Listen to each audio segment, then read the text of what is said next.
100కు పైగా దీర్ఘకాలిక సమస్యలకు ఎటువంటి ఆపరేషన్ దుష్ప్రభావాలు లేకుండా హోమియోపతి చికిత్స.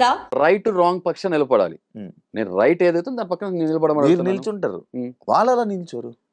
అందుకే అర్థమైపోయింది. కానీ మీరు అది తప్పని నామినేట్ ఇప్పుడు అందుకే చేస్తారు కదా చెప్తున్నాను వాళ్ళని. కదా, ఎన్నో సంవత్సరాలు వాళ్ళ సెలబ్రిటీస్ అయ్యి వాళ్ళకి ఎంతో స్టార్డమ్ ఉండి వాళ్ళకి సపోర్ట్ చేస్తూ పిఆర్ల వల్ల హ్మ్. వచ్చే ఓట్లు హ్మ్. అర్థమైందా, వాళ్ళ లుక్స్ వల్ల. హ్మ్. నాకు ఏం పిఆర్ లేదు, ఎటువంటి కొలాబరేషన్ లేదు, ఎవరిని నోటు తెలిసి ఓట్ ఏమని కూడా అడగలేదు. Hmm. అగ్ని పరీక్షలో ఫార్మాట్ లో ఒక్కసారి అది తప్పదు అనుకున్నప్పుడు అడిగాను తప్ప Hmm. ఎవరిని అడగల. మా ఫాదర్ కూడా ఓటేయద్దని చెప్పాను. Hmm. That is my character. Okay. But అయినా ఎందుకు ఓటేస్తున్నా తెలుసా? Hmm. ఇదే క్యారెక్టర్ కాబట్టి నేను స్టాండ్ తీసుకునే విధానం, Hmm. నేను పాయింట్స్ పెట్టే విధానం, నేను straight forward, genuine, pure heart. Yeah. P U R E, Hmm. Poor heart కాదు. Hmm. అర్థం కాల? Hmm. సో దిస్ ఇస్ మీ.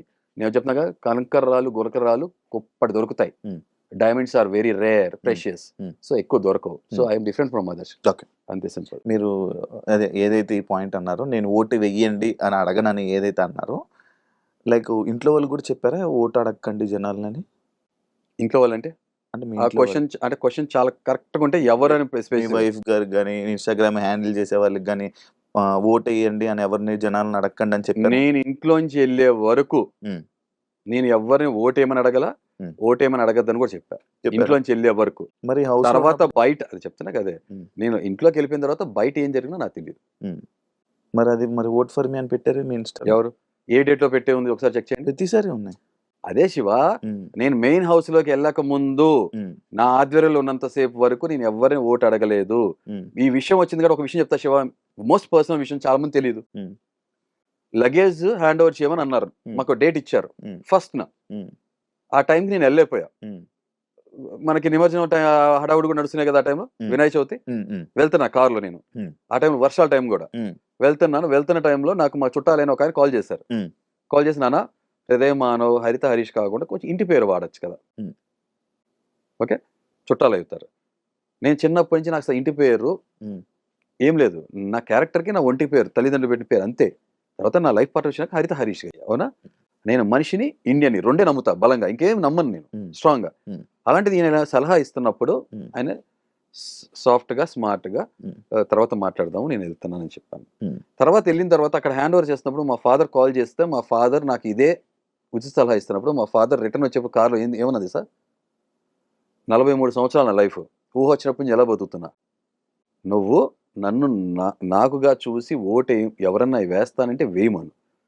నీకు కొడుకుగా అభిమానం ఉండి నేను ఎవరో తెలిస్తే నీకు ఓటేస్తే ఓటు వేయి, లేదని నువ్వు కూడా ఓటేయద్దు డాడీ, దయచేసి ఇలాంటి పిచ్చి పిచ్చి సలహాలు ఇవ్వద్దు, ఫోన్ పెట్టేసా. ఏది మా ఫాదర్ జూన్ లో ట్రీట్మెంట్ చేయించుకున్న మా ఫాదర్ ని 2 నెలలు తిరిగేలోపు ఇలా మాట్లాడారు. దట్ ఈస్ మీ.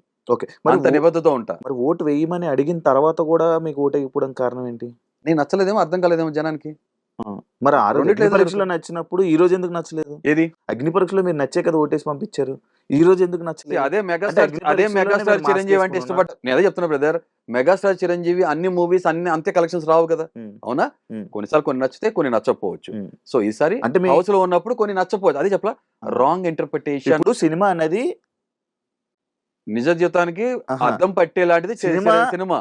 ఇప్పుడు సినిమా యాక్టింగ్ చేస్తారు, యాక్టర్స్ ఉంటారు. అంటే మీరు అగ్ని పరీక్షలు చేసింది యాక్టింగ్? అగ్ని పరీక్షలు ఏముంది, ఇక్కడే ఉంది. బిగ్ బాస్ లో అగ్ని పరీక్షలు అదే అగ్ని పరీక్ష ఎలా ఉంటది, మన 16 hours 14 hours ఉంటాం మనం, ఇంటికి వెళ్ళిపోతాం, వస్తాం, మరుసటి రోజు. అగ్ని పరీక్ష కంటిన్యూస్ గా టాస్క్ నడుస్తాయి. ఇక్కడ టాస్క్ తో పాటు మనకు ఒక పర్సనాలిటీ కూడా కనపడుతుంది. 24/7 ఉంటాం మన ఇంట్లో. అవునా, సో మన ఇష్టం ఉన్నా లేకపోయినా మనం తప్పదు, మన ఫ్యామిలీతో మాట్లాడడం. అవునా కదా, అంటే రిఫ్రెష్ అవటానికి ఉండదు. సో కంటిన్యూస్ గా ఇష్టం ఉన్నా లేకపోయినా వాళ్ళతో మాట్లాడాలి, బాండింగ్ ఫార్మ్ చేసుకోవాలి, ఏదో జరుగుతుంటే at the same time task నడుస్తుంటాయి. అంటే మీ పర్సనాలిటీ జనాలకు నచ్చలేదు అంటారు. మీకు అదే చెప్తున్నా, ఇంకా కంప్లీట్ అవ్వలేదు. ఓకేనా, ఇంటర్ప్రిట్ చేసి నా మాటలు నా నోట్లోంచి రాని మాటలు మీ నోట్తో చెప్తున్నారంటే అంటే మీరు అలాంటి ఎక్స్పీరియన్స్ చేసి ఉండొచ్చు. బట్ నేను చెప్తున్నాను కదా. సో ఇక్కడ ఏమైందంటే మీరు అబ్జర్వ్ చేస్తే ఫస్ట్ వీక్ లోనే వీకెండ్ లో చాలా రాంగ్ నెరేటివ్ సెట్ అయ్యింది.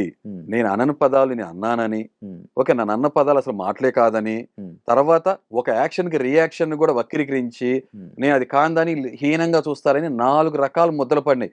అగ్ని పరీక్షలో ఎవరు ఎఫెక్ట్ అయినంత ఎఫెక్ట్ అయిన కంటెస్టెంట్ ఎవరన్నా ఉంటే నేనే. కాయలు ఉన్న చెట్టుకి రాళ్ళు దెబ్బలు అంటారు కదా, వైఫ్ బీటర్ అని పోటీ అయింది. అప్పుడు లాస్ట్ టైం మీకు అది కూడా క్లారిఫికేషన్ ఇచ్చా. నేను వైఫ్ బీటర్ అయితే మా వైఫ్ వచ్చే మాట్లాడారు నేను ప్రెస్ దాంట్లో. ఫస్ట్ పాయింట్, దాన్ని నేను బాస్టర్డ్ అనిపించుకున్నా. ఈ క్యారెక్టర్ గురించి మాట్లాడే ఈ పబ్లిక్ ఎవరైతే ఉన్నారో బాస్టర్డ్ అంటే మా మదర్ ఏం చేశారు, ఎవరి గురించి మాట్లాడుకోవాలి మనం, ఇలాంటి వాళ్ళ గురించి మనం మాట్లాడుకోవాల్సింది.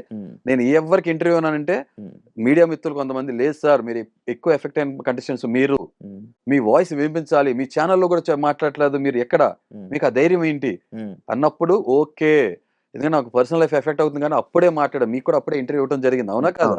ఆ ఇంటర్వ్యూలో ఎక్కడన్నా మీరు నాకు ఓటేమని అడగడం చూసారా? మీరు కావాలని తీసుకుని చూడండి. నేను డిజర్వింగ్ అనుకుంటే రైట్ అనుకుంటే ఓటేమని చెప్తా తప్ప నేను ఎవరిని అడగను అని చెప్పాను కదా, అదే మాట కట్టుబడి ఉన్నాను కదా, అది అయిపోయింది. దాని తర్వాత ఈసారి 4 ముద్దలు పడ్డాయి బ్రదర్. మన చట్టాలు చెప్తాయి ఏంటి తెలుసా, 100 మంది దోషులు తప్పించుకున్న పర్లా ఒక నిర్దోషి శిక్ష పడకూడదని, కానీ ఈసారి నిర్దోషికి 4 శిక్షలు ఒకే రోజు పడ్డాయి.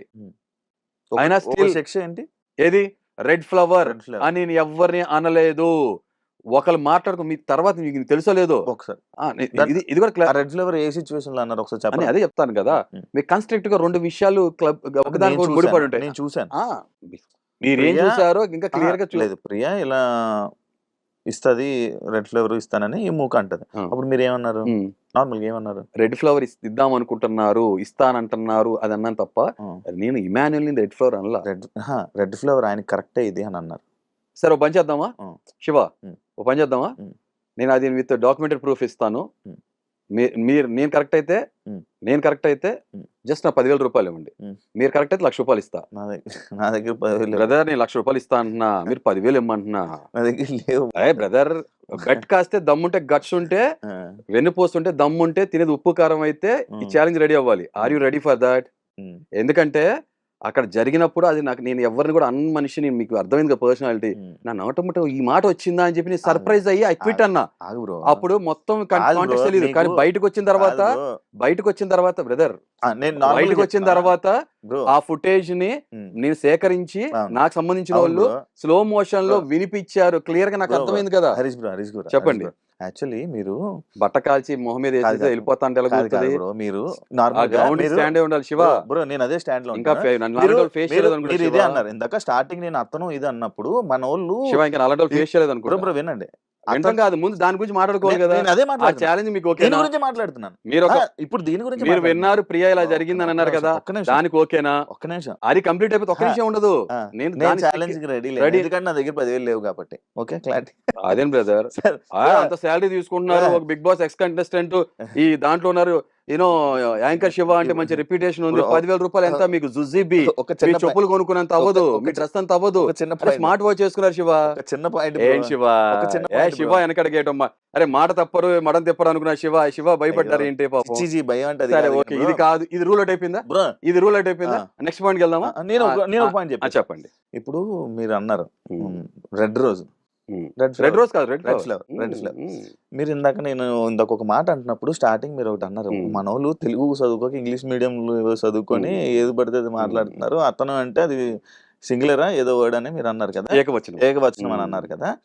మరి రెడ్ ఫ్లవర్ అని ఇంగ్లీష్ లో ఎందుకు అన్నారు బ్రో? గులాబీ ఫ్లవర్ అని చెప్పి రోజు పువ్వు అనొచ్చు కదా, ఎందుకు రెడ్ ఫ్లవర్ అన్నారు? వేరే వాళ్ళు చదువుకున్నారు, అదే చెప్తున్నా, వేరే వాళ్ళు మాట్లాడిన ప్రస్తావన సంభాషణ ఏదైతే ఉందో యాజ్ ఇట్ ఈస్ గా నేను క్యారీ ఫార్వర్డ్ చేసి ఒక కొరియర్ బాయ్ లాగా డెలివరీ చేసి, రెడ్ ఫ్లవర్ అందా అక్కడ ఎవరు మాట్లాడారో తెలియదు, నేను అదే చెప్తున్నా కదా, అంత ఫుటేజ్ దొరకలా, అక్కడ మాట్లాడుకున్నారు, అక్కడ ఏం జరిగిందో విషయం మొత్తం చెప్తాను మీకు, తెలియదు కదా. ఇప్పుడు కాయిన్ రెండో సైడ్ మొత్తం వినండి. మధ్యాహ్నం ఒక స్కిట్ రన్ అవుతుంది, మేము ఆ ప్లాన్ చేసుకోవాలి సరదాగా, వీళ్ళందరూ స్కిట్ అన్న లైఫ్ లో ఎప్పుడు స్కిట్స్ నేను రోజు యాక్ట్ చేయలేదు. ఏది శ్రీజ నా కూతురు, నేను తండ్రి, మన ఎవరైతే మనీష్ ఉన్నారో మనీష్ మ్యారేజ్ బ్రోకర్, పెళ్లి కొడుకు ఫ్రెండ్ అని చెప్పి పవన్, తర్వాత ప్రియానేమో పెళ్లి కొడుకు తల్లి, ఇలా ఫారెన్ నుంచి వచ్చినట్టు అనుకుని ఒక చక్కగా ఒక స్కిట్ ప్లే అప్పటికప్పుడు ఇంప్రూవైజ్ చేసుకుని ఏదో జరుగుతుంది. ఇక శ్రీజ గొంతు ఎలా ఉంటుందో తెలుసు కదా, ఆ టోన్, ఇక దాంట్లో నేను మాటగారిని కాబట్టి ఇంప్రూవైజ్ చేసుకుని ఒక స్కిట్ లాగా చేస్తాను. అప్పుడు మేము ఓనర్స్ గా ఉన్నాం, టెనెంట్స్ గా బయట ఉన్న వాళ్ళు ఎవరైతే ఉన్నారో చిన్నగా అయినా కొంటి చేష్టలు చేస్తూ రీతు లోపలికి తొంగి లోపలికి చేయటం, ఈ లోపల ఇమాన్యుల్ తర్వాత కొంతమంది ఆ కెమెరా పక్కన ఉన్న గ్లాస్ నుంచి చూసి మాట్లాడటం, ఇవన్నీ జరుగుతుంది. చాలా హడావుడి కంగారు ఉంది. ఆ టైంలో